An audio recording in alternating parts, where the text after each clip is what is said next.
Nah, halo semuanya, Assalamualaikum warahmatullahi wabarakatuh. Kita berjumpa lagi dalam kesempatan yang sangat baik ini.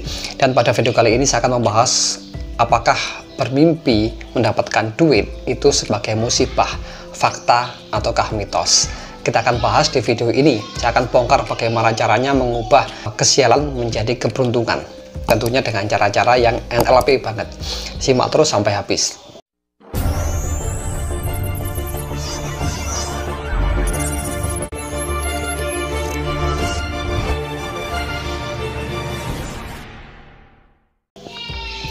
Nah, begini teman-teman, ini pengalaman pribadi saya ya.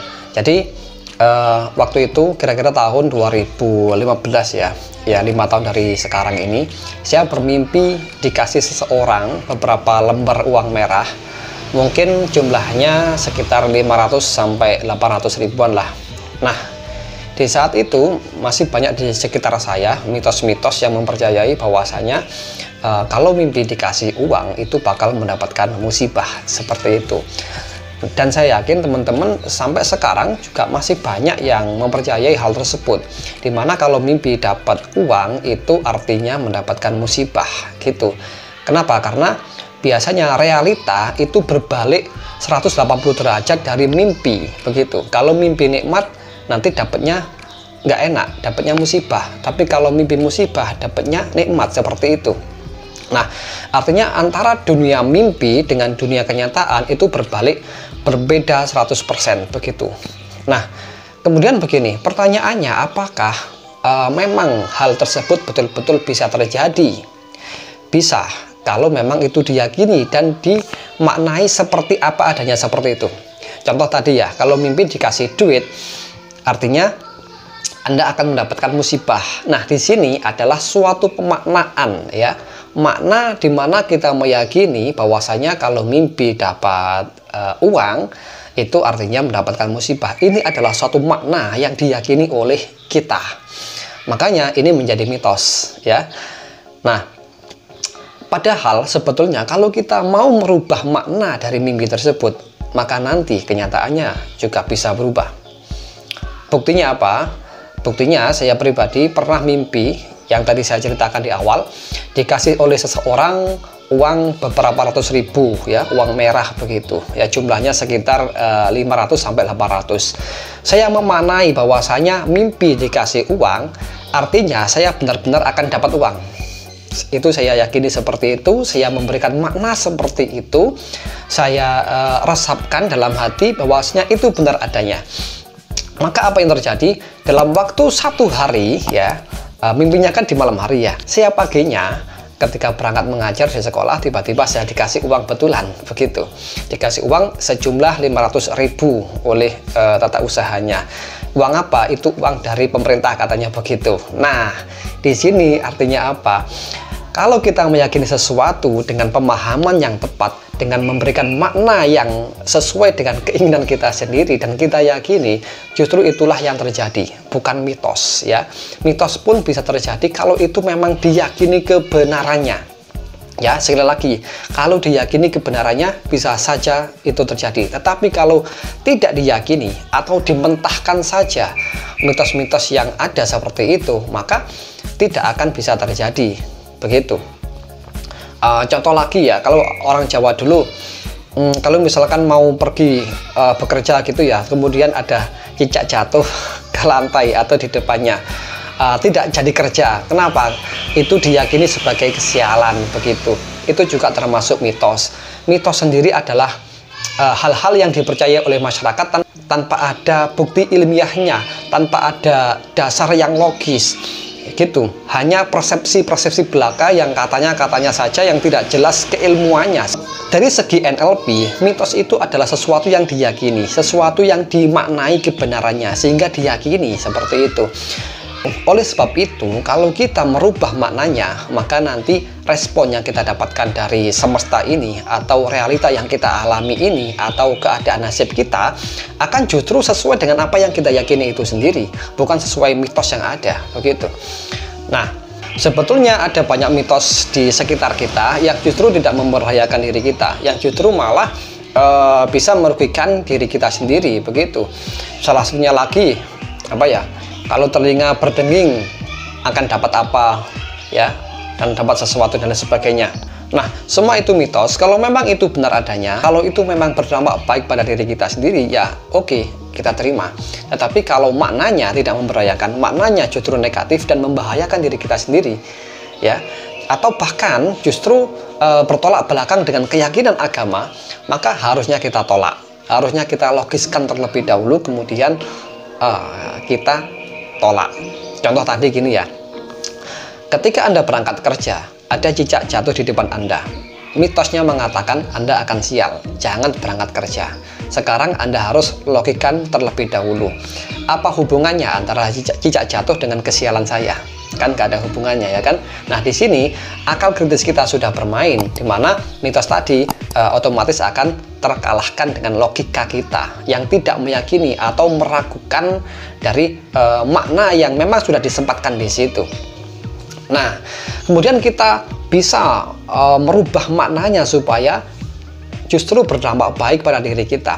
Misalkan cicak jatuh ketika kita berangkat kerja atau keluar rumah untuk mengais rezeki, maka kita maknai cicak adalah pembawa rezeki, cicak adalah makhluk yang membawa berkah bagi rezeki yang akan saya dapatkan, seperti itu. Jadi go, pergi dan kerja saja dengan senang hati, dengan semangat, begitu. Kenapa? Karena semua itu hanya makna yang kita tempelkan dalam pemahaman kita, seperti itu. Dan pemahaman ini akhirnya kita yakini, padahal belum tentu itu benar ataupun salah, ya. Dan apapun yang kita yakini akan menjadi belief, ya. Di sini kalau sudah ya sudah menyatu dengan bawah sadar kita, sudah menyatu dengan belief kita, maka akan menjadi realita, akan menjadi respon hidup kita, menjadi apa yang kita katakan, menjadi apa yang kita pikirkan, menjadi apa yang kita lakukan, dan inilah yang akan menarik kejadian di alam semesta. Jadi kalau kita berpikir baik, kita akan menarik kebaikan. Kalau kita berpikir buruk karena memberikan makna-makna yang tidak membahayakan, makna-makna yang buruk justru itulah yang akan menarik kejadian-kejadian. Nah, di dalam NLP sendiri ada asumsi kuat yang menyatakan bahwasanya antara pikiran, tubuh, dan realita kehidupan ini satu sistem yang saling terkait dan nggak bisa dipisahkan. Jadi kalau kita memaknai sesuatu di dalam otak kita ini makna-makna yang memberdayakan, maka akan merespon pada tubuh kita melakukan aktivitas sesuai dengan apa yang dimaknainya itu. Kemudian apa yang kita lakukan akan menarik kejadian dalam lingkungan kehidupan kita ini, akan merubah nasib kita seperti apa itu. Nah, singkatnya masalah nasib di sini sangat penting sekali merubahnya dengan cara merubah pemahaman yang ada di mental kita sendiri, merubah makna-makna yang lebih memberdayakan, kita merubah hal-hal yang negatif, dirubah dimaknai hal-hal yang baru atau diberikan sudut pandang yang baru yang lebih positif dan memberdayakan. Akhirnya itulah yang menjadi belief kita, menjadi keyakinan kita, ya. Dan sekali lagi, belief di sini nggak peduli bagi orang lain salah atau benar. Yang terpenting bagi diri kita itu bagus, itu memberdayakan, itu ada manfaatnya. Maka kalaupun bagi orang lain itu nggak cocok, ya terserah orangnya. Tapi selama bagi diri kita ini cocok, selama bagi diri kita ini nyaman-nyaman saja dan memiliki manfaat, maka ya kita lakukan. Nah, disinilah kita belajar NLP. Sebetulnya kita harus bisa, seminimal mungkin kita harus bisa mengubah makna-makna yang negatif menjadi makna-makna baru yang jauh lebih positif, yang lebih memberdayakan dan bisa merubah kehidupan kita lebih baik lagi, seperti itu. Nah, banyak kasus lain yang sering kita jumpai di masyarakat, ya. Salah satunya tadi masalah mitos-mitos yang kurang memberdayakan, yang terlanjur kita yakini dengan sangat fatal sekali dan tidak memberdayakan, ya, maka kita harus bisa mengubahnya terlebih dahulu. Bagaimana cara mengubahnya? Cara yang pertama yaitu harus kita ragukan terlebih dahulu, ragukan kebenarannya terlebih dahulu. Contoh tadi, kalau ada cicak jatuh, kita tanyakan apa hubungannya antara cicak ini dengan kesialan saya? Kan gak ada sama sekali, kan, ya. Nah, di situ kita sudah meragukan, maka segera rubah menjadi makna baru, berikan sudut pandang baru yang lebih positif. Cicak jatuh artinya buat saya adalah keberkahan rezeki atau lebih mudah mendapatkan rezeki, begitu. Nah, itu contoh sederhana. Kalau kita yakini, efeknya sangat dahsyat, luar biasa, langsung mengefek pada kehidupan kita, langsung mengefek pada perilaku kita, tingkah kita, respon pemikiran kita. Dan endingnya apa? Kita betul-betul menarik apa yang kita yakini itu. Nah, di sini matching banget dengan teman-teman yang belajar law of attraction ya, bahwasanya pikiran kita ini adalah magnet ya. Dulu sudah saya jelaskan di video sebelumnya tentang kekuatan pikiran, bahwasanya manusia itu memiliki pancaran vibrasi ya, pancaran getaran energi ke alam semesta, di mana vibrasi kita atau pancaran getaran energi kita akan bersinggungan dengan lautan energi alam semesta. Yang akhirnya apa?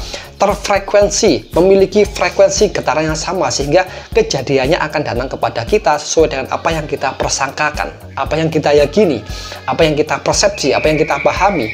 Kejadiannya akan serupa dengan apa yang ada dalam otak kita, seperti itu. Nah, jadi sekali lagi, kalau kita bermimpi apapun atau kita berhadapan dengan mitos apapun, selama itu tidak memberdayakan hidup kita, maka segera kita ragukan kebenarannya, segera kita ragukan kebenarannya dan rubah menjadi makna yang lebih positif, sehingga feedbacknya kepada diri kita juga positif, seperti itu. Dan ini sudah terbukti loh ya, mimpi dikasih duit, betulan saya dapat duit, begitu, bukan dapat musibah, malahan justru dapat duit beneran, ya kan? Itu adalah feedback dari saya, meyakini memang yang terjadi adalah demikian itu. Maka yang terjadi, saya menarik uang betulan dalam kehidupan saya, begitu. Nah, baik, terima kasih, semoga bermanfaat. Sampai jumpa. Assalamualaikum warahmatullahi wabarakatuh.